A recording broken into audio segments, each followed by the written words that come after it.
Sourdough is one of my favorite recipes, but I was really scared to try it for a long time. I'd see these beautiful loaves and I would get worried and I didn't think I could do it. But then I came across some really good videos on how to make it and I'd like to share with you what I've learned. You want to start out making a small starter. Don't get these big cup measurements. Start out with 2 tablespoons of flour and 1 tablespoon of water, or 15 grams and 15 milliliters each. Now if you look over here, here is some starter that has already fallen and is needing fed. As you can see, it climbed up the edges and then it fell back down. That's a good sign that you need to feed your starter. But let me show you how easy this is. You want to do 2 level tablespoons of flour, 15 grams, and then 1 level tablespoon of water, or 15 milliliters. If you notice the scales, the water and flour is actually a little different. The flour is showing 17 grams and the water is showing 13 grams for a total of 30. Now this doesn't seem like a lot, but I really impress on you to think about going over to scales. You'll get much more consistent, fantastic results. Every day you're going to give 2 tablespoons of flour, 1 tablespoon of water into this mixture, and you're going to stir it. And you want to cover it and poke holes in it. Do this every day for 5 days. Discard all but a tablespoon or 15 milliliters and start over and do it for another 7 to 10 days. Then you'll be ready to go on to your next step, which is making some sourdough. For that, here are the ingredients, but there'll be a link below as usual. You'll want to start out with a half a cup of starter, or 100 grams. To this, you're going to add in 1 cup of water, or 240 milliliters. And I'm using the scales once again. You can use US measurements, but it's not going to be as accurate, and people will like to complain, oh, it's the humidity. You're going to need to use between 3 cups to 16 cups of flour that day. Seriously, don't be ridiculous. Just go pick you up some cheap scales. They're about 10 bucks on Amazon. You want to start out with some flour now. You want 3 cups or 450 grams. And I like to measure it, but you can use your cups if you want, and then just complain that it doesn't turn out right like I used to and wonder why your bread is too sticky or too dry. Get you some scales. Come on. You can do it. Okay, now I'm going to add in some salt, and I'm going to put in 1 to 2 teaspoons depending on the flavor. If you like the French bread flavor where it gives you that really salty flavor, put in the full 2 teaspoons.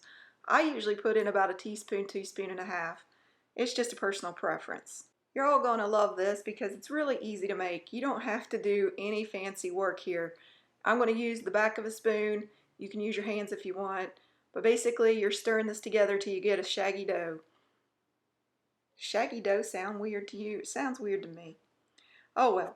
Anyway, so you just stir it. As you can see, I'm struggling a bit because I still am working on that shoulder injury. But if I can do this, you seriously can do this.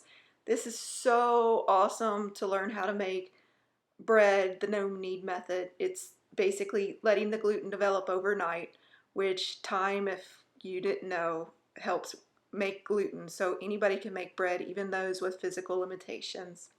I'm going to leave this real time so you can see how fast this really is.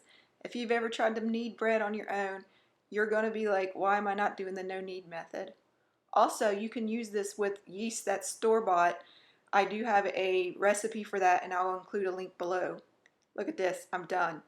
Now I'm just going to cover it up, and then I'm going to put it in a place overnight and let it rise. Now, if you have pets, please keep this safe away from pets. Yeast is super dangerous for pets. Okay, next morning, as you can see, it has risen, and I'm going to show you how stretchy this is. It's really beautiful. Look at this, it's just collapsing and stretching really nice. The gluten is just really amazing, and the flavor from resting it overnight really develops that sourdough texture. Now I'm going to take about a tablespoon, which is roughly about 9 grams of flour, and I'm going to just sprinkle it on the top of the counter. By the way, make sure you clean your countertop. You don't want like cat hair or something in your bread. That would be gross. And I'm just going to spread it out, and the only reason why I'm doing this is because this is a sticky dough and I want to get it some traction. It's nothing else other than that. It's just to help you shape it. And you just pull it out of your bowl and you set your bowl aside.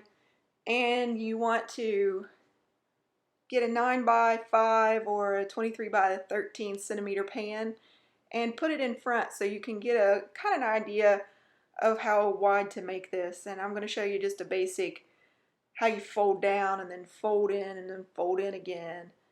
And you just do this and you pull it to give it some tension, and then you push it, and then you pull it to give it some more tension, and you push it. You just roll it up kind of like a sausage, or if you've ever made a cinnamon roll, it looks similar to that. Now it's going to be a little bit sticky and it wants to stick to the table, so what I like to do is just rub my hands in some of that flour, and it helps you pick it up really quick and just dump it in the pan.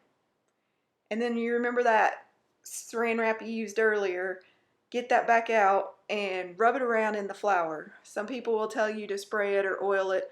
I've actually found this works a lot better, and you don't have like that weird oily film on your pan that you have to worry about getting stuck on there when you bake.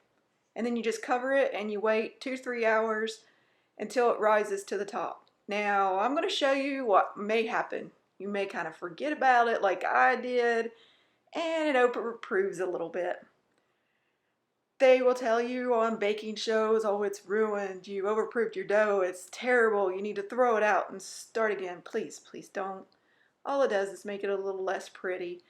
What happens is it will mushroom over a bit like this, and you see where the holes in the bread where the tension broke?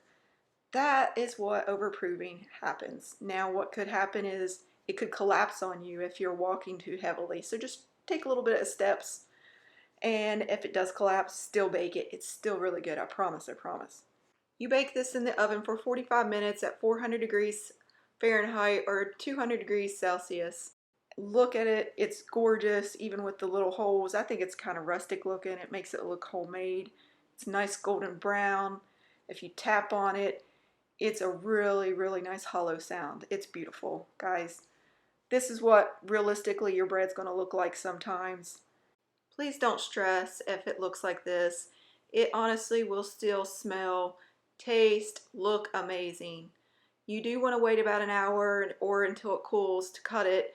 If you do cut it warm, sometimes it's not finished setting and it will dry out quicker. So I like to give it at least a good hour. It's hard to do. Sometimes I don't wait and I go ahead and just eat it warm. It really just depends on my mood. And this is going to be a nice, crispy, crunchy texture. And just using the butter knife, well, not butter knife, the bread knife, brings the dogs running. They do every time. They love sourdough bread. It's actually pretty good for dogs. And as you can see, it's got a nice crispy crust, and the bread is nice and chewy. It's got that nice tangy, indescribable sourdough flavor. And yet again, here is a pretty loaf. As you can see, anybody can show you the pretty loaf. Not a lot of people will show you the down and ugly, just horrible looking loaves. They want to show you something like this, something they're proud of, and then the normal baker gets discouraged. Please don't get discouraged. Please try this out. There's a lot more information on my website at jacksonsjob.com, and I'll be showing some more bread videos as I go along. I hope you enjoyed this recipe. Have a great day and happy baking.